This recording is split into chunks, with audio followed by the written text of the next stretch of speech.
So once more our original Murphy's law applies here. Hyperkalemia associated ECG changes, one question invariably it will come. So let's go to the next question. D-dimer, where do you do that, doctor? In case of the pulmonary hypertension with pulmonary embolism. But what is the definitive investigation? Angio, wonderful. Then superior vena cava obstruction typically is caused by the SPC syndrome is more commonly caused by the squamous or small cell carcinoma. Squamous because Pancoast tumor and a cavitating lesion, they are all the features in the case of the squamous cell carcinoma is what need to be remembered. Hyperkalemia is associated with hyperventilation or hypoventilation. Okay, I like to ask you a question. Will alkalosis leads to hyperkalemia or acidosis leads to hyperkalemia, doctor? Acidosis leads to hyperkalemia. Why? Because that H plus ion which is excess in acidosis, kidney wants to get out of it. In that process, K plus will be pulled inside. So that predisposes to hyperkalemia. What happens in hyperventilation, doctor? There will be respiratory alkalosis. So hyperventilation is not associated with hyperkalemia, is not what need to be remembered. But quickly tell me, one question is going to come in your tomorrow's exam. What are all the causes for the hyperkalemia? Broadly they can be divided into three causes: decreased renal excretion, or if there is any redistribution of the potassium, or if there is any excess potassium load. Tell me what conditions lead to a decreased renal excretion. What is required for you to excrete potassium, doctor, from the kidney? Do you require aldosterone? Aldosterone causes sodium retention and potassium loss, H plus loss.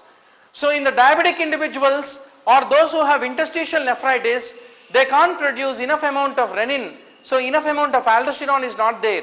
Hence they are predisposed to develop hyperkalemia because of the decreased renal excretion. Similarly, those who are receiving heparin or cyclosporine or ACE inhibitor, they will have hyperkalemia. Conn syndrome, where there is a primary hyperaldosteronism, there will be hypertension with hyperkalemia.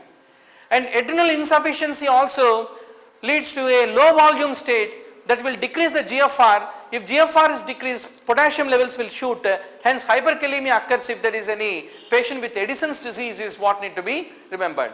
So hyperkalemia with hypertension is equal to primary hypoaldosteronism. With hyperaldosteronism you come across hypertension with hypokalemia. That's good. And in the type 4 renal tubular acidosis, what is it called, doctor? Once more, it is an example of a hyporeninemic hypoaldosteronic state. In diabetic individuals you can come across this kind of type 4 RTA. There also hyperkalemia is found. One of the favorite questions of the examiner: which type of RTA do you come across hyperkalemia? You should answer it as type 4 hyperkalemia RTA. And NSAIDs also can lead to. There is a reason a patient is receiving beta blocker, ACE inhibitor, also NSAID, already had diabetes. With diabetic nephropathy, he is at a great risk of developing hyperkalemia because heparin, NSAIDs, beta blockers, ACE inhibitors, they all lead to hyperkalemia is what need to be remembered.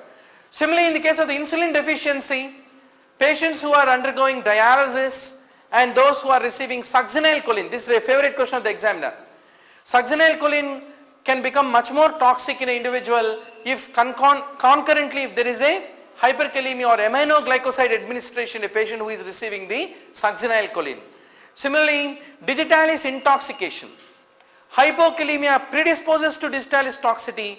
Digitalis toxicity causes hyperkalemia is what need to be basically remembered. So, what is pseudo hyperkalemia, doctor? Hemolysis is one place where hyperkalemia, there can be a wrong laboratory assessment which can lead to the development of pseudo hyperkalemia. Similarly, severe thrombocytosis, if there is a severe leukocytosis in such patients, pseudo hyperkalemia, laboratory error can occur is what need to be remembered. One more question which is going to come in tomorrow's exam is: how do you manage hyperkalemia? Number one, give calcium. It prevents hyperkalemia succumbing the heart of the patient. It will overcome the cardiotoxicity of the hyperkalemia. Give bicarbonate and manage the acidosis which is predisposing to the development of the hyperkalemia. Give insulin, it will move the potassium into the cells. And dialysis need to be done if required. And giving the resin binders is another way of doing it. So one question is going to come from this, doctor. Out of this, another favorite question of the examiner is, what is the time of onset of all these anti-hyperkalemic measures? Please remember, calcium gluconate takes 2 to 5 minutes, and sodium bicarbonate will take over 5 minutes, and glucose and insulin, it is very rapid in action, even it will be able to start within 5 minutes is what need to be remembered. Let's go to the next question. What is the first abnormality in the diabetic nephropathy? Hyperfiltration. That is, GFR become initially elevated, then once diabetes progresses to glomerulosclerotic stage, when kidneys become shrunken, then GFR will be falling down is what need to be remembered. How about myxedema coma? Myxedema is hypothyroid state. Hypothyroidism leads to elevated TSH. So TSH cannot be low is what need to be remembered. Paracetamol overdosage. What do you want to use? N-acetylcysteine. Why? Because N-acetylcysteine can be able to replenish the glutathione, which had been utilized to what you call detoxify the free radicals generated by the paracetamol. That's the reason you can use N-acetylcysteine is what need to be remembered. Which antiepileptic is not contraindicated in pregnancy? Phenobarbital can be given in the pregnancy very well. Which is the first site of pathology in the rheumatoid arthritis, doctor? Synovium is the one which become involved. So pannus formation is a very classical feature in a patient who has got a rheumatoid arthritis. So synovium is at the fault. Initially there is a hypertrophy of the synovial membrane. Then there is an inflammatory granulation tissue called pannus formation. Later on fibrous and bony ankylosis will be happening. Finally the muscles will undergo atrophy. Surrounding joints become atrophied. That is the muscles supplying them is what need to be remembered. What happens in OP poisoning, doctor? OP poison will inhibit the acetylcholine esterase. So no one to break down the acetylcholine. Acetylcholine become excessive. So it is a cholinomimetic state that the patient will be having. Hence we give the atropine to the patient is what need to be remembered. Gum hypertrophy, where do you see in which type of AML? Monocytic types of AML. So, yes? M4 and M5, that's true, not M3. So, what you see classically is a gum hypertrophy in a patient who has got acute myeloid leukemia. So, one of the favorite questions, leukemia cytogenetics, what are the markers on flow cytometry? All these things must be there in your tips, doctor, because one question is going to come. So, in the M3 AML, what is the complication, doctor? Two things you have to remember about M3 AML, promyelocytic leukemia. Retinoic acid can be given to treat. It has got a wonderful prognosis. But before that, there can be severe bleeding episode. I can't forget that patient with AML, that is the type 3 promyelocytic leukemia patient. Before giving retinoic acid, only severe bleeding into the brain. When trying to intubate, there is a severe bleeding along the whole of his upper respiratory tract. So it is a nightmare to manage. That's the reason you need to be ready with platelets. You need to be ready with the fresh frozen plasma. If the patient with promyelocytic leukemia M3 has been moved into your ward, you need to be doubly sure, because hemorrhagic diathesis kills the patient with type 3 AML is what need to be remembered. Now, OR rods are the classical feature. OR rods are the classical feature that you come across in the case of the AML is what need to be remembered. In Crush syndrome, what do you come across, doctor? You come across acute tubular necrosis because of that myoglobinuria which will be occurring. It occurs in the massive crushing of the muscles is what need to be remembered. What is the best site for taking the amoebic liver abscess smear? The wall and the surrounding tissue also. And cardiac myxoma. What will be the typical presentation of cardiac myxoma, doctor? You find tumor plop if you auscultate. But generally patients come with fever, myalgias, a raised DSR. You will be thinking, what is the cause for this young lady who has come with all these features? And if you carefully, and you will be mistaken that probably this is a connective tissue disorder, because joint pains are there and systemic features are predominant. But if you auscultate, you can see the presence of that plop. If you do the 2D echo, you can see the presence of the myxoma. So this is a very classical clinical picture. Pyrexia, syncope. Whenever that is obstructing the outflow from the left atrium into the left ventricle, blood flow to the brain become diminished, so syncopal attacks can occur. So arrhythmias, emboli, syncope and pyrexia, these are all the features of the myxoma is what need to be basically remembered. Let's go to the next question.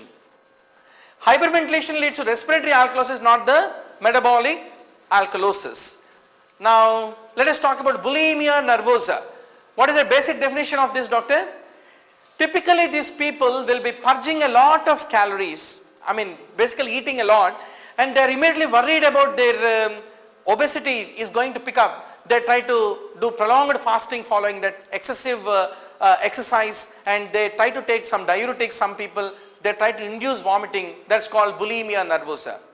Fluoxetine, which is basically a selective serotonin reuptake inhibitor, SSRI, is the one which is considered to be a major part of the management. Treatment of choice is what need to be remembered. What is megaphony, doctor? Before attempting the speech, the resistance is called megaphony. Only 2 questions came from psychiatry. Very little representation. So we have discussed a lot about Clarum, what is that syndrome? Othello syndrome and de Clerambault syndrome and all these things. Capgras syndrome. They are the 3 common syndromes asked in the psychiatry you have to be sure about. Most common neoplasm seen in the case of children undoubtedly is leukemias. What is the first sign of the puberty in the female, doctor? Tilak. And what is true regarding febrile convulsions? I'll try to go a little faster. So please remember, 6 months to 5 years is the common age group where it occurs. The single seizure lasts less than 15 minutes. Most important thing is the child is neurologically otherwise very healthy. If the seizures are occurring because of the fever due to the meningitis or encephalitis, you don't call it as a febrile seizure. Generally they are only single episodes. Then when do you call them as complex febrile seizures? If the seizure is prolonged greater than 15 minutes, or if there are multiple seizures instead of single, then you call it as the complex febrile seizure. When will be the onset of the seizure, doctor? 10 days back child has fever, now he is having seizures. Can you tell them as febrile seizures? Generally they occur with the initial temperature elevation. They have no relation with the degree of the rise of the temperature. That is another important point. It's not that more temperature, more seizures.